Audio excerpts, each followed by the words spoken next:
Hello বন্ধুরা, আমি সুমন। আশা করি তোমরা সবাই ভালো আছো, আমিও ভালো আছি। তো আমি আজকে চলে গিয়েছিলাম মাদপুর মনসা মন্দির।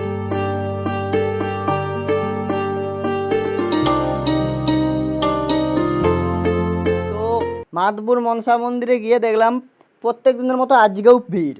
আমরা পুজোর জন্য লাইনে দাঁড়িয়ে আছি। তো লাইনে দাঁড়িয়ে পুজো দেওয়ার চেষ্টা করছি। চলো তোমরা ভিডিও দেখতে থাকো। আর মনসা মায়ের জন্য সবাই বলো একবার জয় মা মনসা। তো বন্ধুরা, এটা হচ্ছে মাদপুর মনসা মায়ের পুকুর। তো বাড়িতে স্নান করে যাও না কেন, এখানে পুজো দেওয়ার আগে পা আর মাথায় একটু জল নিয়ে নিতে হবে।